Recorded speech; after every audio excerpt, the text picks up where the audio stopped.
ఆయన ప్రజలు మూడు మారిపోయింది కాబట్టి ఆయన మూడు కూడా మార్చుకుంటూ ఉన్నారు. ప్రజల మూడు మారుతుంది కాబట్టి అనేకమైన అంశాలను వైఎస్ఆర్ కాంగ్రెస్ పార్టీ వైపు మళ్లించడం కోసం ప్రజలకు ఇచ్చినటువంటి ఏ సమాధానాన్ని మీరు ఈరోజు ముందు పెట్టలేక మీ ఎలక్షన్ ప్రామిస్లో మీరు చేసిన జగన్ ఇచ్చినటువంటి సంక్షేమ అభివృద్ధి కార్యక్రమాలతో పాటు అన్నీ చేస్తాం, మొత్తం అన్నీ చేయలేకపోతా ఉన్నారు.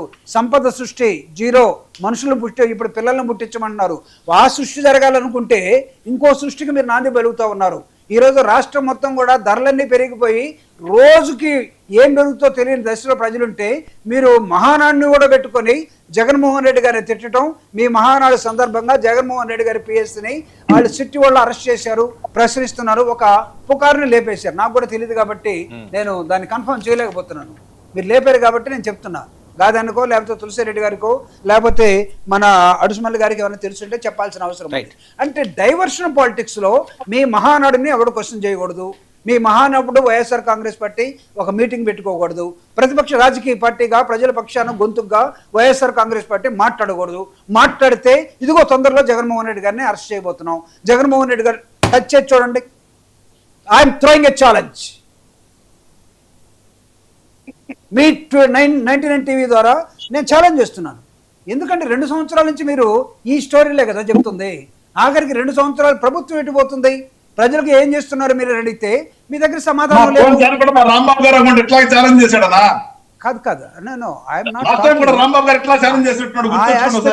నేను ఆ ఆస్పెక్ట్ లో మాట్లాడట్లేదు కదన్నా. నేను మాట్లాడుతుంది నేను విత్ సెన్స్ మాట్లాడుతున్నాను. ఈరోజు 2 సంవత్సరాల తర్వాత మీరు ఏం మాట్లాడుతున్నారంటే you are forgotten how to address the people and problems of the AP. మీరు వదిలేశారు.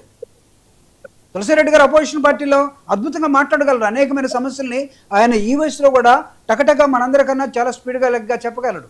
కానీ మీరు ప్రజా సమస్యల కోసం ఉండాల్సిన ప్రభుత్వం మీరు లేస్తే జగన్మోహన్ రెడ్డి గారు మీ టార్గెట్ ఎందుకు అసలు ఇంత కష్టపడుతున్నారు? మీరు పరిపాలన చేయాల్సిన మీరు ప్రతిపక్షం మీద ఇంత ఫోకస్ ఎందుకు పెట్టారు?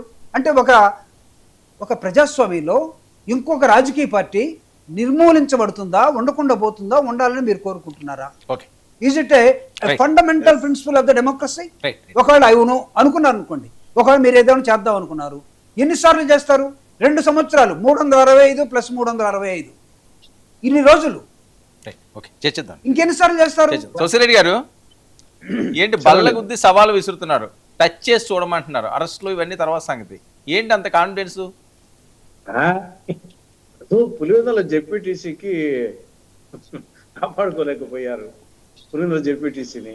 తర్వాత నీటి సంఘాలకు వచ్చేసి పోటీనే పెట్టలేకపోయారు.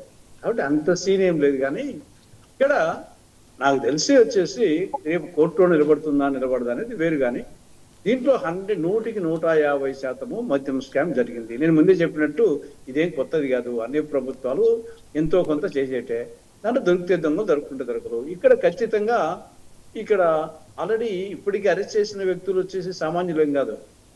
ఏఎన్ఆర్తో పోలిస్తే ఎక్కువ వాళ్ళు.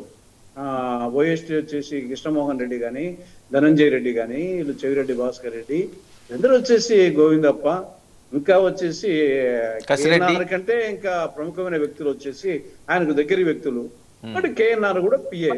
కాబట్టి ఇవన్నీ నేను ముందే చెప్పినట్టు ఛార్జ్ షీట్ లో పెట్టారు. కాబట్టి దాన్ని ఎస్టాబ్లిష్ చేసుకోవడానికి ఈ యొక్క ప్రయత్నాలు, దాంట్లో మరి ఎంతవరకు సక్సెస్ అవుతారో సఫలీకృతమో దానికి వచ్చేసి ఏదైనా ఆధారం కావాలి కదా.